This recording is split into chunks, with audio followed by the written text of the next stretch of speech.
David and Emma looked at each other across the table. The young couple were happy. The food was delicious. The light from the candles was soft, and the music was perfect. David looked at Emma's beautiful smile. All the pain of his last breakup disappeared. All his doubts and fears about love had gone. His hand reached out and touched hers. "I want to ask you something." David searched her eyes. Could she guess what was coming? Her smile made him feel brave.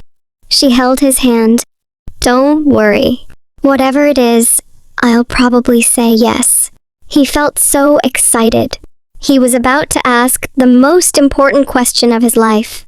From the corner of the restaurant, a strange man watched them. He sat very still at his table. He held a menu, but he wasn't reading it. Instead, his cold eyes looked only at the young couple. Back at their table, David suddenly felt nervous. "Excuse me?" he said to Emma. He pushed his chair back and went to the toilet. As he looked in the mirror, he told himself, "Come on. David, come on. You can do this, mate. She's crazy about you." Feeling ready, he went out of the bathroom. He almost walked into the extremely tall man who was waiting by the door. The man's eyes were a cold, bright blue. His face was pale with a sharp, pointed nose and thin, pale lips. "Oh, sorry," said David. "Which one?" the man hissed. He spoke with a strong and strange accent. David had never heard that accent before. For a moment, David was confused. Then he realized what the other man meant. "Oh, this one," said David helpfully. "This is the men's toilet."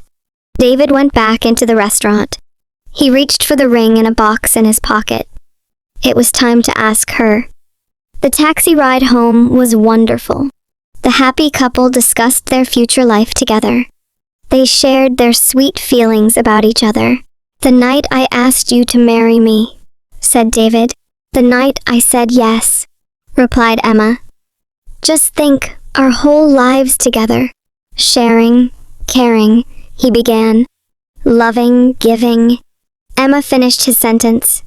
They smiled at each other in loving excitement. "You are so wonderful," said David. "And you're absolutely beautiful," said Emma. "I've never met anyone so lovely and kind. I'm so happy I could sing."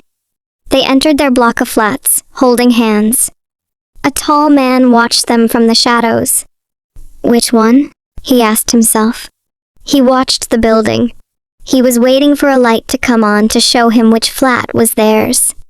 1 minute past 2, there it was. The light went on in a third-floor window. He saw Emma for a moment as she closed the curtains. How many times had he stood on a corner like this? How many victims had he watched? Many corners. Many victims. His pale lips formed a thin smile. He moved out of the shadows to the door and pressed the buttons for every flat. The vampire was always pleased when people lived in flats. Sooner or later, someone always let you in. Silly humans. They thought you were someone's pizza delivery. It was a kind of invitation, and that was all he needed to enter a home. He climbed the stairs to the 3rd floor and walked down the hall. He didn't make a sound. He could hear the young couple laughing and talking. He put his ear against the door. He could hear what they were saying, and he was happy. Young love made the sweetest blood. It was so full of life and energy. "I feel as if I'm in a film," she was saying. "More like a dream," he replied. "Yes, a dream. How lucky we are. Guess who I'll be dreaming about tonight?" he said. "Who? Who?" "Her hair smells of roses. She's like an angel." Their dream was about to become a nightmare, the listening vampire thought. Suddenly, he opened the door and stood there, showing his sharp teeth. The couple screamed and then held each other in terrified silence. The vampire could smell and taste their fear. This was how he liked it. Fear also made the blood sweeter. "There's my wallet. On the table there." "Take it," said David. Take anything you want. I will take anything I want. The vampire replied. Fine, fine. We won't stop you, I promise. David cried. You won't stop me. I promise, replied the vampire. The light shone on the sharp teeth. A terrible thought came to David and Emma at the same time. Look at his teeth. Is he a vampire? Which one? The vampire hissed. It can be only one. The couple's eyes were big and afraid, their mouths open in horror. They held each other's hands and their stomachs filled with fear. Already tonight, continued the vampire, I have drunk from 3. One more. Then I can sleep and feel young again. The vampire moved towards them. Instinct made David step in front of Emma to protect her. Emma gratefully held on to his back. The vampire wasn't in a hurry. He had plenty of time. Who should he attack?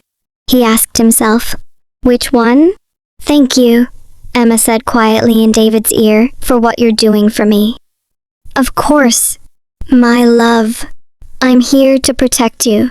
He felt proud as he said the words. He could fight this vampire. All he needed was a piece of wood or something to push through the heart. He looked around for something. You're so brave to offer yourself, continued Emma. Sorry? Asked David. What are you talking about? Oh, said Emma. I just thought that with your love for me and everything, David and the vampire looked at each other. Now, listen, Emma. There is no doubt about my love for you. Really? She replied. She didn't believe him. But you can't expect me to just give him my life. I wasn't saying you should, she said. It's just one of our options, that's all. Well, think of another one, he shouted. Why don't you offer yourself to him to save me? The atmosphere in the room had certainly turned ugly. The vampire was not pleased that the fear and love were now silly, selfish arguments. Emma was very angry. I hope you're joking. Let's see how strong your love is. What a horrible man. What about the woman I was planning to marry? Offering me to a vampire like a bone to a dog. You said my hair smells of roses? She cried. All right, relax. David was a little embarrassed to be having this argument in front of a stranger. I'm an angel, you said. She carried on shouting, shouted the vampire angrily as he came even closer. He wanted to make a quick kill. Then he could get away from these terrible people as soon as possible. His eyes opened wider and his teeth were bared. David pointed at his future wife. Screamed Emma in anger. Please. The vampire approached David. She's younger. Sweeter, said David. The vampire turned to Emma. He's bigger. There's more of him. She pointed at David. Suddenly, the vampire felt tired. He had been killing for many centuries. Listening to them was depressing. How could he feel good by drinking the blood of either of these disgusting creatures? He looked down at their terrified faces and shouted, Bad blood! And with that, he disappeared into the night air and left Emma and David alone together. Together, as they had promised, for the rest of their lives.